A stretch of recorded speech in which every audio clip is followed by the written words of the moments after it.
When I worked on the B&O, they hired me because I knew telegraphy. Now, what is telegraphy? What is that?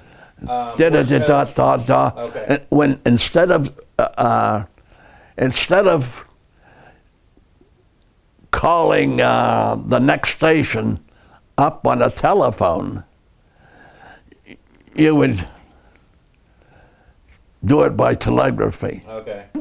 I wasn't very fast at doing it, and they got tired just waiting on me. They says, use the telephone. So I had the telephone there, and I don't know why in the hell they were, but that's the way it was. So I didn't use the telegraphy, I used the telephone. I started to work in Connellsville at Greene Junction. And Greene Junction is the telegrapher spot in Connellsville. Okay. And so they posted, we call learning a position posting. So I started to post there. And when I got qualified there, they sent me up to Broadford, and which was not nearly as busy as Greene Junction was. I wasn't too enthusiastic about the railroad with everything that was going on in Greene Junction, but anyhow, so then they sent me up to Vista, which was further up the line, to qualify there. And when I qualified there, they told me if I wanted work, they weren't going to post me anymore or pay me. I'd have to do that on my own. Well, I told my dad, I said, well, they don't want to pay me. I'm only qualified at 2 positions. How the hell much am I going to work? He says, you're not working for nothing. He says, I'll take you into Pittsburgh at the Pennsylvania Railroad. So he took me in. He'd been on a railroad 40-some years. Heck, he knew everyone, They put me up here at SW in Greensburg. And when they were paying me 50 cents an hour in the B&O, they were paying me $1.25. And that was quite a raise for me. Yeah. We had trains, passenger trains, locals, that were stored there. And they originated where I was at SW, Southwest.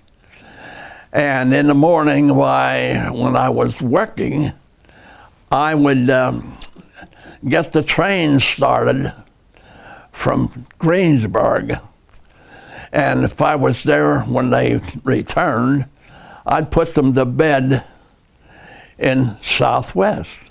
When you go in the tower, you walk up steps in most cases. And they were called block operators, is what they were called. And I worked at block operator at Greensburg, at RG, that was at Radebaugh, CP, SZ down at Trafford. And I was qualified from Pittsburgh when I got done. I was qualified all the way from Pittsburgh to JD, which is up at Torrance. My first day at work, I was at Radebaugh, RG. And we had I'd set the signals and report. So there was a train coming out of Pitcairn, and it was raining that night. And when it was raining, I had to stop him because I had conflicting moves in Youngwood, and I could not run him. So I had to hold him at the block. And the old bell rang. Fella got on, and he says, "What are you holding me for?" And I said, "I have conflicting moves in Youngwood, and I can't run until that is finished." And he said, "Okay." He says, "You know who this is?" And I says, No, I don't." And he says, "This is your dad." And I says, "No, I didn't know." And he says, "Look, what I'll do, I'll come up and sit with you until you're ready to move me." Well, it was really felt good to have an old-timer, my first day on the railroad there, to have him come up and sit and keep me company for a little bit, you know. Nice. And he come up. When I got a chance to move him, the orders that permitted me to line the signals for them to go, I had to write an order, and it's on real thin paper. And you have that order has to go on to the head end, and it has to go on to the rear end. Since he was the conductor for the train, he says, "When you get a chance to move me, I will take the order and give it to the head end. And then I'll have it for the rear end. You just set the signal." Now, normally what you do, if I wouldn't have had my father there, I write the order, and then I put it in a hoop. Okay. You know? And there was a little clip there that I could hook the order to permit him, that train, to move. He says, "You won't have to do that. I'll take the order down. I'll give it to the head end," which I don't have to go out there and hold it up. And so, okay. So when I had a chance to move him, I set the signal, and the train went south to Youngwood. And I didn't have to hand the order on. But normally, you have to stand out there to hand an order on if I don't have that situation. Mm-hmm. And those trains could be going 30 or 20 or 30 or 40 mile an hour. There's two systems we have for handing the order up. And it means I have to stand out there near the railroad. And when they go by, they put their arm in a hoop. And the order is attached to the paper, to the cord.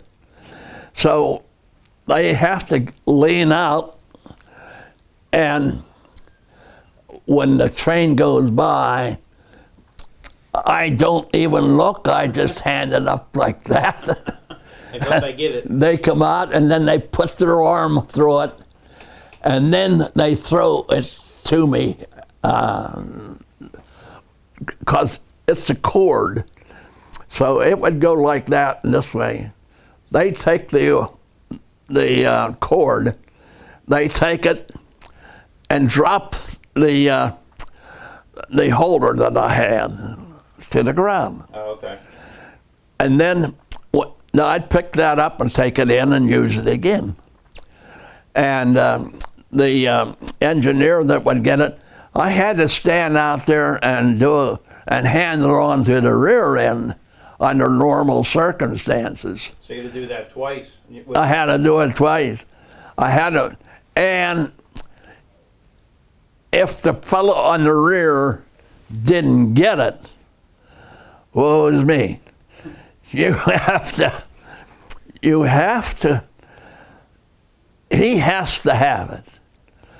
So if he misses it, well, then he has to stop the train and come and get it, or I'll walk to him.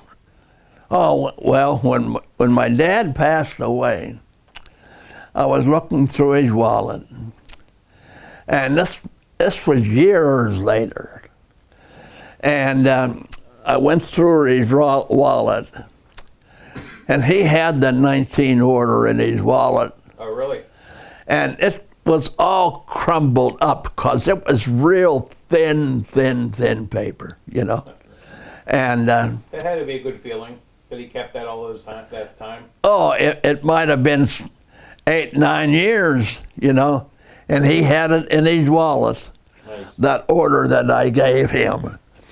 And that was, He worked 50 years on the railroad. Oh, really? His dad. Wow. yeah. A Form A would be like the order that I gave my dad to go down to Youngwood, you know. And a Form K may be to run a track car. So if someone was out there and they were on a track car, I would give them a different order. You mean like for the maintenance away for track gang? Yeah, Okay. yeah, when I say track car. Yeah, that's right. Okay. Yeah. And there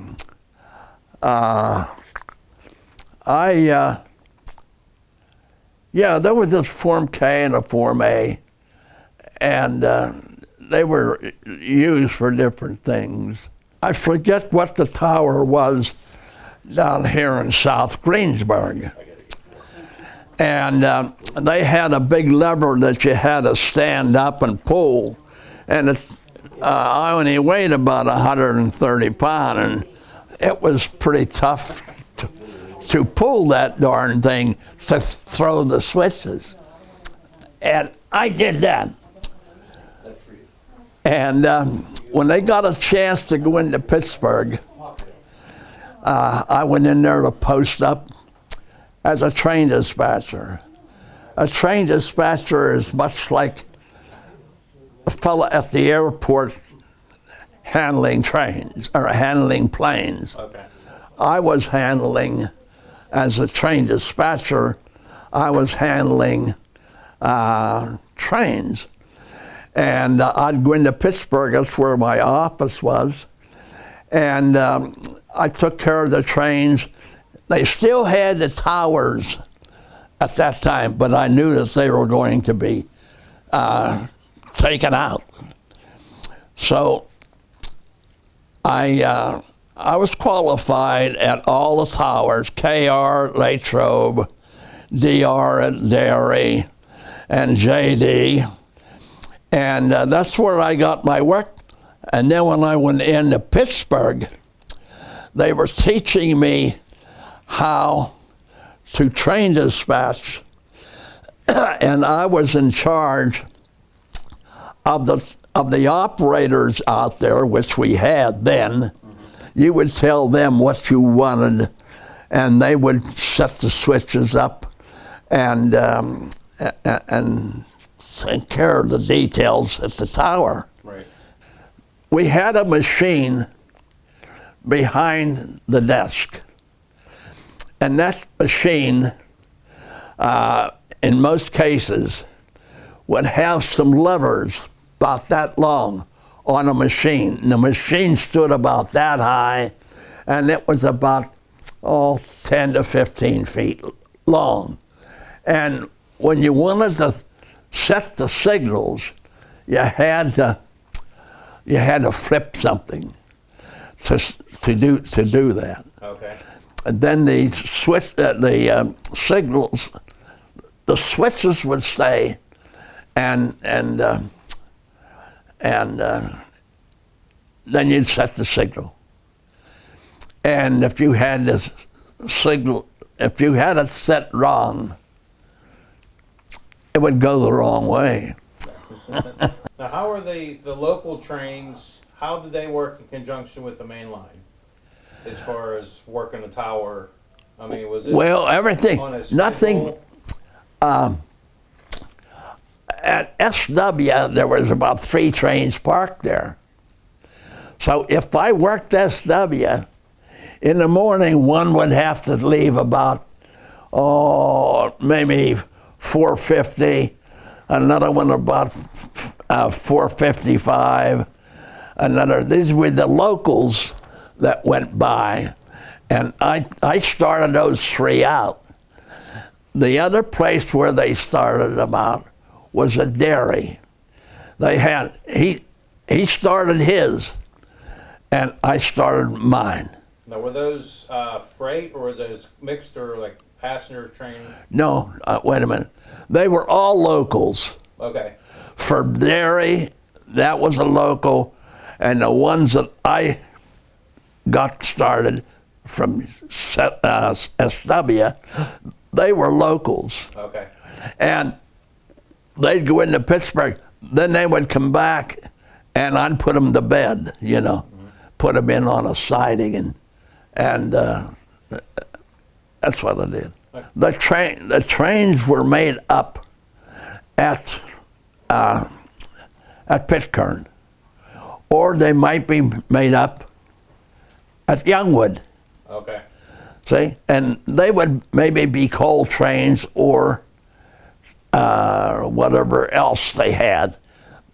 They had a yard down there, and they kept some of the trains down there in Youngwood. Yeah, that was a large yard at one time, correct? At one time, they had yards, and we had a lot of trains stored down there. Now, what they would do, if they originated at, they may have come from Brownsville and then parked and add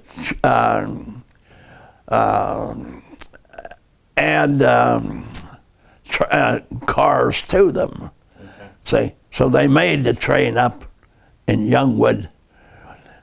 Okay, now the other place would be at Pitcairn, and they would come out of Pitcairn, mostly made up. They may stop at a couple sidings to pick up one car. Not all of them would do that. Now the main liners, they would originate at Conway or at Pitcairn. And when they would come out, they'd want to give them every opportunity not to be interfered with. They were high-class freight trains. So you had basically the locals would go hang at a siding, and you'd let the main line Yeah, go through. that's right. And they would do that. Now, the main liners, I mean, we treated them like passenger trains. I mean, if we lost 3 or 4 minutes on them and they went into Conway 3 or 4 minutes late, they'd go searching in Pittsburgh to find out where they lost it. I mean, sometimes maybe they lost it because I might have done something, or they might have done something themselves.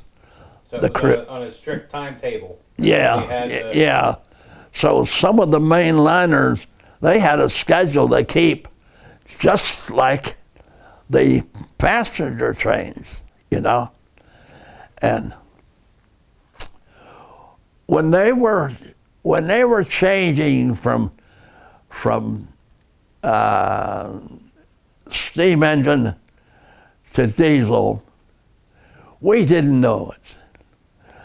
Just gradually they did that. We saw they would be, they just did it. They didn't consult with us to do it. Trafford was SZ, and that that was a pretty busy place because a lot of trains come out of Pittsburgh, you know, and were going into Pittsburgh. Yeah, I worked I worked there a lot. When I say Trafford, I say SZ. SZ, they even had passenger or locals that originated at SZ, just like you had at Greensburg, just like you had at Derry. We had a good bit of trains that were locals. They run about every 5 minutes. Okay. We had three down here at Greensburg. They probably had 3. So you can see how many locals they had. And they were running around 5 or 10 minutes apart, you know. When I went into the service, I got on a trolley down there in Scottsdale with about 40 guys. We come up here, and we got out of the trolley and got on the troop train. And we didn't know where we were going. Zoom. So we were up in Altoona, and we were stopped. And I knew that my dad would probably, you know, he always had a stopover. They stopped over in Altoona and to wait for a train to go out, you know. No. So I'm there in Altoona, and I said, I was on the last car. I said, I'm only taking a chance here, guys. These were railroaders. I said, G.W. Smith wouldn't be down on the cabin track, would he? And they say, G.W. Smith, George, hell yeah, he's down there. I says, well, tell him his son's on this troop train. And he said, I'll go tell him. Okay. So he went to tell him, and my dad come running up. Nice. We were about ready to pull out. And my dad, he was about 50 yards from me before he could get to where I really was, you know. And I said, we're pulling up, Pat. He said, okay. We waved at each other, and away I went.